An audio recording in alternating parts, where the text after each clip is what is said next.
Baik, perkenalkan nama saya Trivena Grosydati Bae, NIM 2405027, jurusan Teknologi Informatika, Prodi Sistem Informasi. Sebelum saya masukin ke pembahasan, saya akan menjelaskan terlebih dahulu mengenai tujuan presentasi dan relevansi motivasi dalam organisasi. Jadi, tujuan presentasi adalah untuk menyampaikan informasi atau ide secara jelas dan persuasif kepada audiens. Presentasi bertujuan untuk meningkatkan pemahaman audiens tentang topik tertentu, mempengaruhi opini atau presentasi bertujuan untuk meningkatkan pemahaman audiens tentang topik tertentu, mempengaruhi opini atau keputusan audiens, mendorong tindakan atau perubahan berdasar informasi yang disampaikan.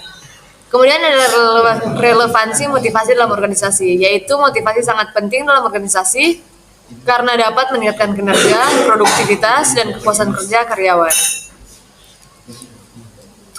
Berikut ini adalah isi presentasi yang akan saya presentasikan setelah ini, yaitu definisi motivasi, teori-teori motivasi, faktor-faktor yang mempengaruhi motivasi, dan yang terakhir strategi meningkatkan motivasi di organisasi. Jadi poin pertama teman-teman adalah definisi motivasi dan pentingnya dalam organisasi. Motivasi adalah dorongan internal atau eksternal yang mempengaruhi seseorang untuk mencapai tujuan atau melakukan tindakan tertentu. Motivasi mencakup kebutuhan, keinginan, atau tujuan yang menggerakkan individu untuk bergerak atau berperilaku dalam cara tertentu. Pentingnya motivasi dalam organisasi, yang pertama meningkatkan kinerja, yang kedua meningkatkan kepuasan kerja, yang ketiga meningkatkan kreativitas, yang keempat mengurangi turnover, yang kelima mencapai tujuan organisasi. Lalu poin berikutnya adalah teori-teori motivasi. Ada teori X dan teori Y. Teori X berasumsi bahwa karyawan tidak suka bekerja dan lebih memilih menghindari pekerjaan. Oleh karena itu, manajer perlu mengawasi dan mengontrol mereka secara ketat untuk memastikan pekerjaan selesai. Contoh penerapan teori X yaitu pabrik atau pekerjaan repetitif. Manajer memberikan perintah yang jelas dan mengawasi setiap langkah karyawan untuk memastikan mereka mengikuti jadwal yang ketat.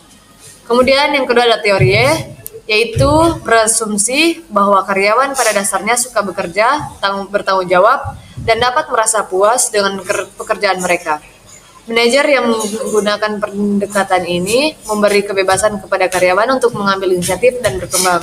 Contoh penerapan teori Y yaitu perusahaan kreatif. Karyawan diberi kebebasan untuk bekerja pada proyek mereka sendiri, mendorong inovasi dan pengembangan pribadi. Perbandingan, teori X pengawasannya lebih ketat dan terkontrol. Perbandingannya teori X pengawasannya lebih ketat dan terkontrol. Teori Y perbandingannya dan kepercayaan pada karyawan. Teori X lebih cocok untuk pekerjaan rutin, sementara teori Y lebih cocok untuk pekerjaan yang memerlukan kreativitas dan inovasi. Lalu poin berikutnya adalah faktor-faktor yang mempengaruhi inovasi. Yang pertama ada faktor internal dan faktor eksternal. Poin berikutnya ada strategi meningkatkan motivasi di organisasi, yaitu insentif, pelatihan dan pengembangan, lingkungan kerja yang mendukung, pengakuan dan apresiasi, dan keseimbangan kerja dan kehidupan pribadi. Kesimpulan dari beberapa poin yang sudah saya jelaskan, yang pertama definisi motivasi adalah dorongan yang mengarahkan tindakan seseorang untuk mencapai tujuan. Dalam organisasi, motivasi penting untuk meningkatkan kinerja dan kepuasan kerja karyawan. Yang kedua, teori-teori motivasi. Teori X, karyawan cenderung tidak suka bekerja dan perlu diawasi. Teori Y, karyawan suka bekerja, bertanggung jawab, dan mencari kepuasan. Maslow, kebutuhan dasar harus dipenuhi sebelum kebutuhan yang lebih tinggi. Harsberg, faktor motivator meningkatkan kinerja, sedangkan faktor Heigen mencegah ketidakpuasan. Faktor-faktor yang mempengaruhi motivasi: internal, kebutuhan, tujuan, dan kepribadian karyawan; eksternal, lingkungan kerja, penghargaan, dan pengakuan.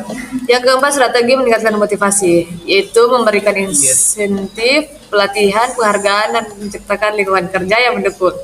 Kemudian menyediakan fleksibilitas kerja dan keseimbangan kerja hidup karyawan. Rekomendasi untuk meningkatkan motivasi individu dan tim dalam organisasi. Untuk individu, penghargaan personal, pengembangan karir, dan fleksibilitas kerja. Dan untuk tim, kolaborasi dan komunikasi, tujuan tim jelas, penghargaan tim.